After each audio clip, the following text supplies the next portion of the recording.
Hi, I'm Tim Sales. Myself, along with Professor Charles King, who received his doctorate from the Harvard Business School and is a professor of marketing at the University of Illinois at Chicago, are going to briefly go through a business model for you that works. With this model, I was able to build a business that does in excess of $25 million out of 24 different countries.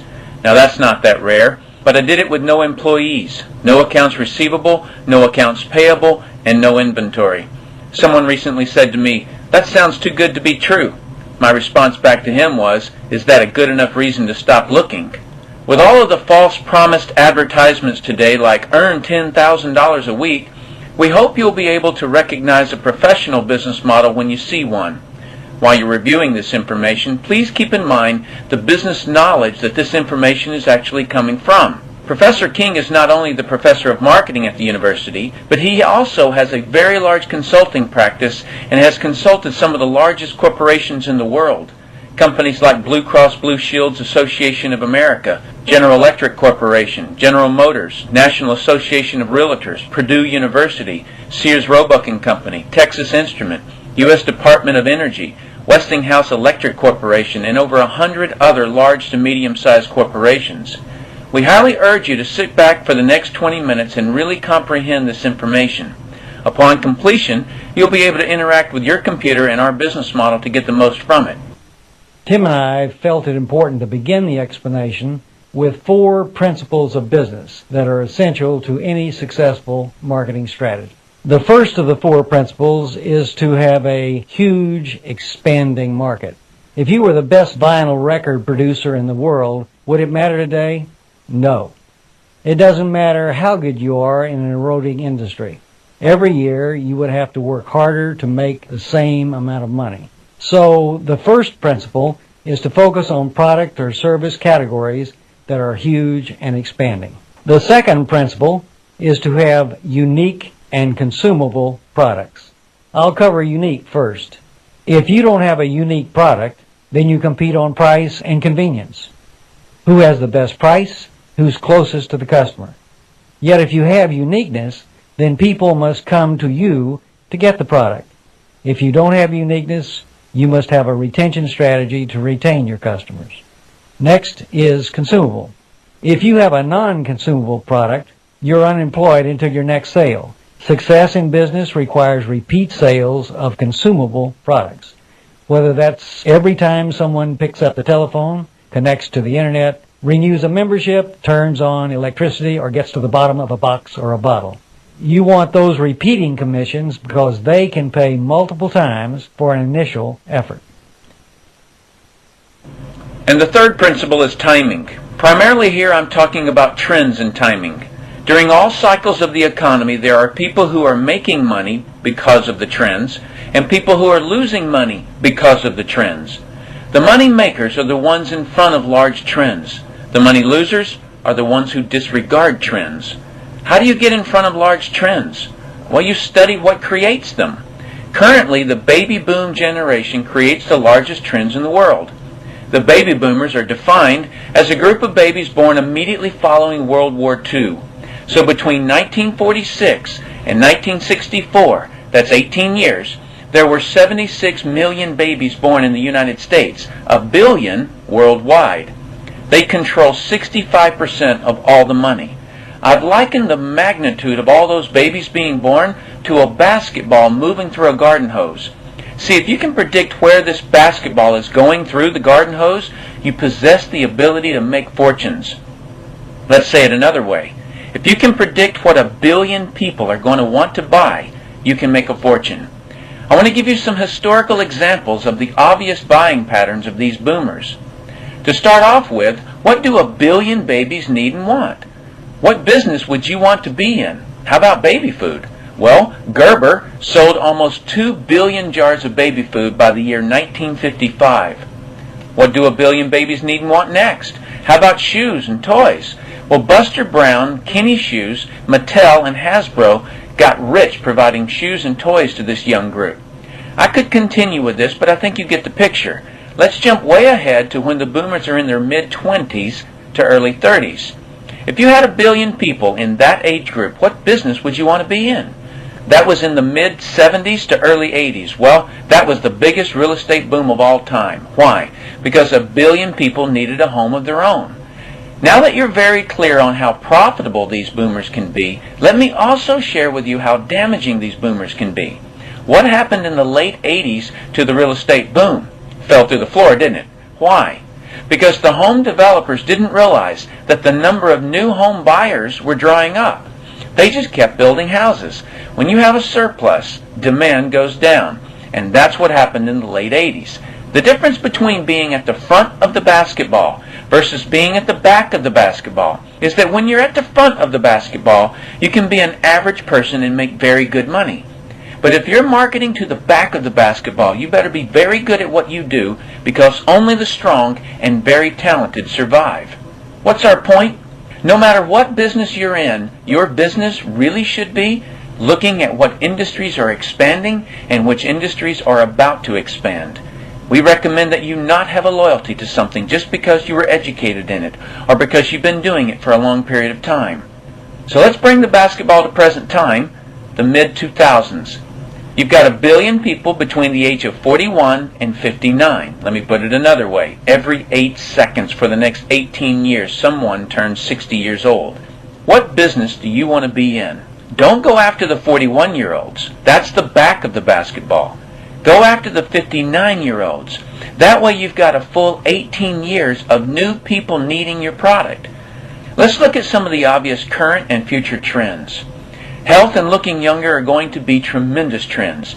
The boomers do not like what aging is doing to them, so products that fend off aging as well as vanity issues will boom.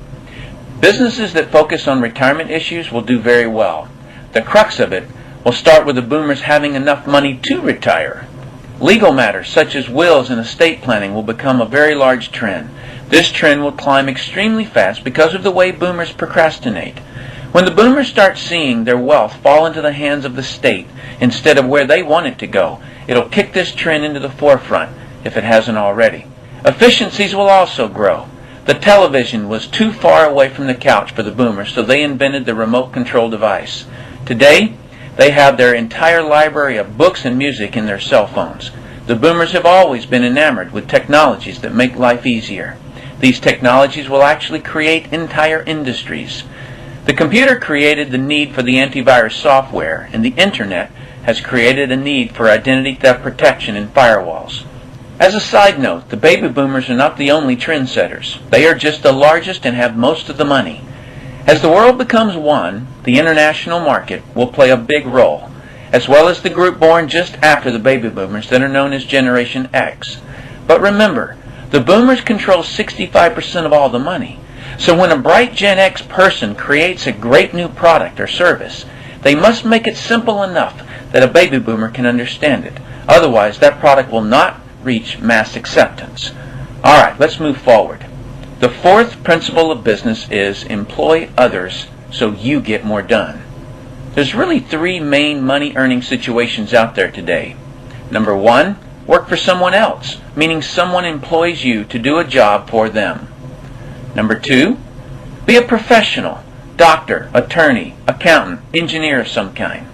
In both number 1 and 2, you go out and you get an education in something and you exchange your expertise or knowledge for someone's money. The real problem with that formula is that if you are not exchanging any expertise, you're not making any money. So you end up running yourself into the ground working all the time. The most common phrase uttered by mankind today is, "I'm too busy. I don't have enough time." So you'll run yourself to death until one day you do the mathematical calculation and you figure out that you're not going to get ahead doing what you're doing.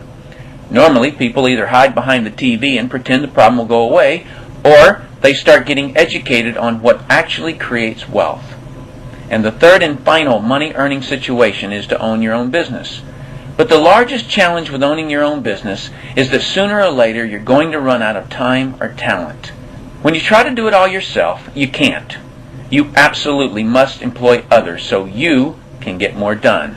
By employing others, you're leveraging off the efforts of other people. You can get more education in your chosen profession and raise your wage a little bit. But true wealth is beyond anyone's reach without the use of leverage through employing others.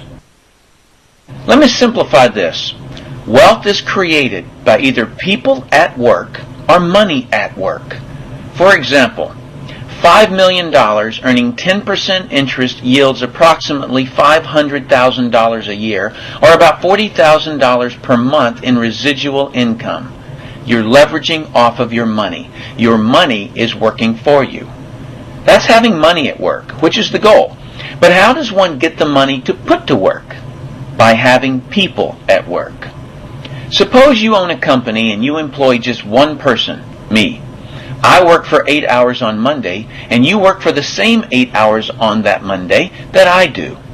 Now pay close attention. You get paid on 16 hours worth of work because you take a portion of my productivity as income for yourself. You're leveraging off of my efforts because I'm your employee. So theoretically, the more employees you have working for you, the more leverage you have. That's people at work. However, have you ever had employees? If you have, you know that in theory hiring employees sounds like a great way to achieve leverage, but it's very difficult to reach leverage through employees. And the reason being is simple. No employee will ever work as hard for your company as you will because they don't own it. For you to have true leverage, you must create a situation where everyone has the same amount to gain. Then, and only then, will you have true leverage. Let me give you an example of this type of leverage, which is what the real estate and insurance industry use. Let's say that I'm a real estate broker, and I hire an agent named Robert. Robert sells a building. Robert earns a percentage of the selling price of that building, and so do I, the broker. Now, why do I, the broker, earn a percentage when it was actually Robert who sold the building? Because I, the broker, did some of the advertising. Trained Robert, who is my agent. It's my office. I put up the risks. I did a lot of things. And so it's valid that I, as the broker, earn my money. But Robert doesn't work for me as an employee. He's an agent who works for himself. It's totally in the agent's interest to earn more money. This is a very important differentiation from an employee. If the broker wants to make more money, he or she simply needs to hire and train more agents. My point is that the broker and the agent have the same amount to gain from the sale of the home, which is a form of leverage for the broker. The broker has people at work, but not in the form of an employee. Agents are far better than employees, but there's still a problem with this structure. You may have already picked up on this problem with this structure. The broker can have multiple agents, but the agents cannot. The broker has leverage, the agents don't, which creates a conflict until the agents do what most brokers dread. What happens when I, the broker, have been real effective at teaching Robert to be a good agent? What's Robert going to want to do in a couple of years? Cut away and be his own broker, right? Is this good for me, the broker? No, because as soon as he becomes a broker, two bad things happen to me, the broker. One is, he breaks away from me and I lose him as an income source. And two, worse than number one, he's now my competitor. Who trained this new competitor? I did. He actually knows how I run my operation, meaning he knows all my good stuff. By the way, this doesn't just happen in the real estate industry. It happens in practically every industry. Have you ever heard the expression, I'm just going to work there for experience? What does that mean? It means I'm going to strip them of their knowledge and then go do it myself. If you're a business owner, how many people have you trained who are no longer working for you? How many people have you trained to be your competitors? This gets worse. Let's say that Robert is now a broker right down the street. What will he do now that he's a broker? He'll go out and hire his own agents, right? And let's say one of those agents is named Linda. Linda also wants to be a broker. So she becomes a competitor to me that I indirectly trained, as well as Robert, who I directly trained. And this continues on and on. I, the broker, actually created this chain of competitors that I trained. Is this an intelligent way to expand business? Absolutely not. What if we did something entirely different? Let's say instead, I, the broker, am going to empower Robert to become a broker. I want him to become a broker from day one. Trying to hold Robert back or not showing Robert all of my best marketing methods is the wrong action. The only way you or I ever retain a true leader is to provide him or her with the same opportunity for growth that we have. Which is why I earlier stated that the only way to have true leverage is when you create a structure where everyone has the same amount to gain. So from day one, I'm going to encourage Robert to be a broker. And when he does, he doesn't break away from me and become my competitor. Robert simply shifts from agent to broker, which now allows Robert to hire his own agents, just as I have done. I'm going to continue earning a percentage of what Robert and his agents sell, and shouldn't I? I trained him. I put up the risk. It's my office. All those reasons I mentioned earlier. Now, the percentage I earn from Robert and his agent should be smaller than when he was an agent. But I should still earn a percentage. Why would I or you work with Robert's agents? Because it's in our financial interest. The more money that Robert's agents make, the more money we make. The more money Robert makes, the more money we make. That's our continued incentive to always help Robert and his agents. It's a win-win for all parties involved. Now, some people look at this and say, gosh, isn't that one of those pyramids? And what's the perception of a pyramid? People at the top make all the money and the people down below do all the work, right? Isn't that the perception of a pyramid?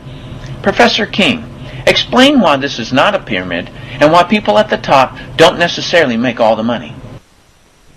Let me make a quick point before I discuss the pyramid issue. It is not the geometric shape that people have a problem with. This geometric shape is probably the shape of your family tree. It's the shape of our government. To the architect, it's the strongest structure known to man. Every organizational structure in the world is this shape. So the shape isn't the problem. However, let me point something out about the perception people at the top earn all the money. Here's a typical corporation. At the top, you have a CEO, which stands for Chief Executive Officer. Does the president earn more money than the CEO in a typical corporation? Not normally. How about the president? Do any of the vice presidents earn more money than the president? No. What would happen if some of the vice presidents made more money than the president? Really, what would happen? Total confusion. This structure is called delegation. The reason why the president can tell the vice president what to do is because the president makes more money. Each level of the corporate structure earns less income. That's called a chain of command. The corporate structure is this. People at the top making the majority of the money, and the people at the bottom do not. There's not anyone in the lower ranks of Kodak that gets a $25 million pay raise in a year. In fact, no employee even submits a resume requesting it. But the CEO can because he has people at work. The CEO of every corporation is leveraging off the productivity of all of the employees that work for the corporation. The unfairness is the CEO is the only one with leverage. In the model that we suggest as being more intelligent, you, the individual, are given the same opportunity to have leverage just as every CEO does. The structure that we've found that allows this is sometimes referred to as network marketing. Remember when Tim said earlier that to reach true leverage, you must create a situation where everyone has the same amount to gain? Well, that's what we've just described. Tim's going to show you what makes the network marketing structure the absolute fairest structure available. In most network marketing companies, everyone can earn a certain number of levels deep in the organization they build. Everyone in the company can earn that same number of levels deep, like maybe 4 levels deep or 6 levels deep. There may be parts of a company's compensation plan that allow you to earn infinitely deep, but the majority of the compensation is normally limited to a certain number of levels. I'm going to use 4 levels for a quick example of why this is a more fair structure. If you build a larger or more productive organization than me, you would earn more money than me, even if you're in my organization. In the example shown, your 2nd, 3rd, and 4th levels are beyond my reach. And as you can see, the majority of your volume would be on the 4th level. Almost as much volume as on the 2nd and 3rd levels combined. There are people in my organization right now that earn more money than I do. Do you know what I call that? Fair. Shouldn't it be that way? Study any structure. Shouldn't the most productive person in that structure make the most money? Of course. Normally the measuring stick for compensation is an impressive resume or years of seniority. Well, what does an impressive resume or years of seniority have to do with productivity? Nothing. If you bring more profits to a company or organization, then you deserve more profits than anyone, right? Professor King, how did you become involved with teaching network marketing at the University of Illinois? In 1990, we had a major economic recession in the United States. The Midwest and Chicago particularly were very badly hit. As a result, the interviewers stopped coming to campus. We were graduating hundreds of students a semester, and they weren't getting jobs. Our alumni were coming back to us, losing their jobs, looking for help. We had nothing to offer. Now, I started looking, because of my background in business consulting, at alternative career paths. I went out and I looked at starting your own business and home-based businesses. I looked at franchising. I looked at direct selling. And in the direct selling arena, I backed into network marketing. Now, I was very cynical, skeptical. Tim, I was negative about network marketing. They don't teach network marketing at the Harvard Business School, and I didn't know much about it. The end result was that one of my students who was on the team asked me, "Why are you so negative about network marketing?" I looked at that young man and I said, "Son, I know enough to know I don't want to know any more." That student looked at me and he said, "Professor, if I gave you that answer to that question with no more information than you have, you would give me an F." I turned to him and said, "Son, you're absolutely right. I have no basis for that conclusion. You just made an A." As a result, we went to the library, we went to meetings, and for the next 6 months we did due diligence on the network marketing industry. I visited the top companies, I talked to network marketing leaders, I became an evangelist. In 1990-91, we started teaching network marketing and the marketing curriculum at the university. Warren Buffett recently bought a network marketing company. If you don't know who he is, he's tied with Bill Gates as the richest man in America. He created his wealth by investing in and buying the very best companies. Why would he buy a network marketing company? Another question to ask yourself is, why would Microsoft or AT&T, Gillette, Colgate, Citibank, MCI, IBM, Toyota, Xerox, Texas Instrument, General Motors, General Electric, AOL, Netscape, Oracle, Sun Microsystems, SkyTel, Coca-Cola, and many others distribute some or all of their products and services through network marketing? They use this method to distribute products because network marketing is a very efficient model to distribute products and services. These large corporations are firm testimony to the industry's success and credibility. The majority of these corporations have started working with network marketing companies just in the past few years. This confirms what Professor King was saying about the industry has come of age and is now a true profession. Think about why it's a good business decision for these corporations to distribute their products through network marketing. Consider the steps it would take a company like AT&T to get a cell phone into the market. Number one is advertising. TV, newspapers, magazines, banner ads, billboards, mailings. How much money have they spent on these advertisements? Millions before one phone is sold. Number two is a call center. They need to hire and train a call center to field all the calls from their advertisements. How much money does that cost them? How many phones have they sold? None. The third one is sales reps. They need to hire and train the sales reps to connect the phone with the person. How much money does it take to hire and train that sales force? Salaries plus commission. A lot. How many phones have sold? None yet. Contrast this with AT&T, who joint ventures with a network marketing company, and all the network marketing company needs to do is send an email to all their brokers and agents or send a phone message, and immediately 50, 75, 100,000 brokers and agents buy the phone. Then all these brokers start training the agents on how to market the phone. With the network marketing channel, when does AT&T spend money? Only when a phone is sold. That's why so many companies have been joint venturing with network marketing companies, and why this trend is just beginning. We'd like to cover one last thing in closing, which we feel is one of the most important points. Have you ever noticed that there are people who earn $10,000 a year, and there are also people in that same year who earn $10 million a year? They both earn their income using 24 hours a day, right? What does person 1 not know that person 2 does know? You need to understand the difference. If there's any place that I see people absolutely blow their chance of ever creating wealth, it's in their understanding or failure to understand the time productivity connection. I hear people all the time complaining that they're too busy and don't have enough time. People act as though time owns them instead of them owning time. This phrase I'm going to share with you is what I believe is the number one reason people never reach their financial dreams. It's easier to just do it myself than to try to get others to do it. Or it's quicker to do it myself than try to get others to do it. The reason people are so busy and don't have enough time is that they lack an understanding of what a powerful investment it is to train others so you get more done. People fail at executing this because normally it's not rewarding to train others your expertise because they'll take it and profit without you. But in network marketing, you're rewarded exponentially for your willingness to train others effectively.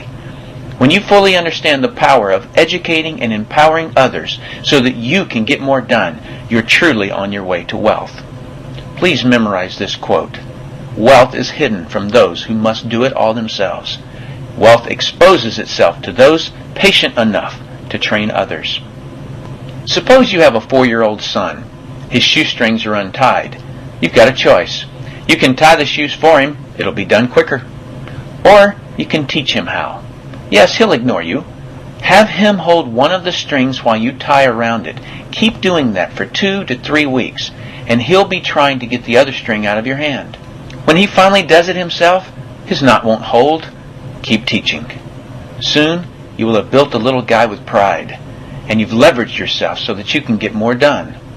What's most important here is that you understand that this is your teaching lesson. He'll learn to tie his shoe when you learn to teach him. I'm sure you've heard this statement by Lao Tzu. Give a man a fish, he'll eat for a day. Teach a man to fish, he'll eat for a lifetime. That's a great statement. But if I can be so bold, I'd like to add something to Lao Tzu's statement.